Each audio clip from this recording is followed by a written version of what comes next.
ഉശിരോടുകൂടി പോരാടാൻ തയ്യാറായി നിൽക്കുന്ന പ്രിയപ്പെട്ട സഹോദരിമാരെ, ചേച്ചിമാരെ, സുഹൃത്തുക്കൾ, ഒരു തരി നമ്മൾ ആരും പിന്നോട്ടില്ല.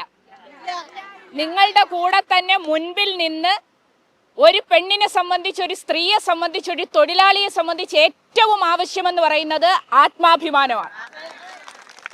കൊല്ലം ജില്ലയിലെ ഹരിതകർമ്മ സേനയിലെ പ്രവർത്തകരുടെ ആത്മാഭിമാനത്തെ ആരെങ്കിലും ചോദ്യം ചെയ്തിട്ടുണ്ടെങ്കിൽ അതിന് ശക്തമായ നിയമ പോരാട്ടവുമായി ഇവിടുത്തെ സ്ത്രീകൾ മുമ്പോട്ട് പോകും.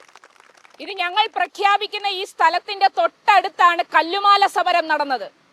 മാറുമറയ്ക്കാൻ അവകാശമില്ലാതിരുന്ന കാലത്ത് കല്ലും മാലയും പൊട്ടിച്ചെറിഞ്ഞ് പ്രതിഷേധിച്ച സ്ത്രീകളുടെ പിന്മുടർച്ചക്കാരാണ് നമ്മൾ ഓരോരുത്തരും. അതുകൊണ്ട് നമ്മളെ ആക്ഷേപിച്ചവരുടെ വീട്ടില് കൊതുകും രോഗങ്ങളും വരാതിരിക്കാൻ അവിടെ പോയി മാലിന്യം ശേഖരിക്കുന്നവരാണ് നമ്മൾ. ആ സ്നേഹം നമ്മളോടുണ്ടാകണം. പക്ഷേ കുത്തുവാക്കോടുകൂടി നമ്മളെ വേദനിപ്പിക്കാനാണ് തയ്യാറാകുന്നതെങ്കിൽ ആ വേദനയ്ക്ക് മുമ്പിൽ കണ്ണീരൊലിപ്പിച്ചിരിക്കുന്ന കാലമൊക്കെ കഴിഞ്ഞുപോയി. ഇനി ഞങ്ങൾ പോരാട്ടമായി മുമ്പോട്ട് വരും, തീയായി ഞങ്ങൾ ആളിക്കത്തും എന്ന് മാത്രമാണ് പറയാനുള്ളത്.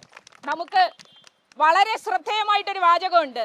മേലാസകനം മുള്ളുകൾ ഉണ്ടായിട്ടും എന്തേ തൊട്ടാവാടി നീ കൈകൂപ്പി നിൽക്കുന്നു. തൊട്ടാവാടിയോട് ചോദിച്ചതാ.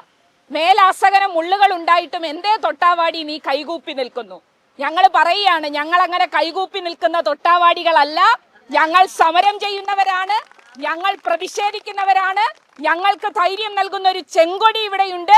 ആ ചെങ്കൊടി തണലിൽ ഞങ്ങൾ പോരാട്ടമായി പോകും. ഏണസ ഇവിടെ പറഞ്ഞതുപോലെ ഇന്ന് ഇവിടെ ഇത് സാധ്യമായില്ലെങ്കിൽ നാളെ ഇതിന്റെ ഏറ്റവും വലിയ പോരാട്ടമായി, ഇതിന്റെ തുടർച്ചയായി നമ്മൾ ഉണ്ടാകും. അതിന് എല്ലാ പിന്തുണയും ജയമോസാവും ഏണസവും നേതാക്കന്മാരും സൂചിപ്പിച്ചതുപോലെ ഈ പാർട്ടിയും CIT-യും ഇടതുപക്ഷ മുന്നണിയും കേരളത്തിലെ സർക്കാരും നൽകുമെന്ന് മാത്രം സൂചിപ്പിച്ചുകൊണ്ട് നിർത്തുന്നു. അഭിവാദനം.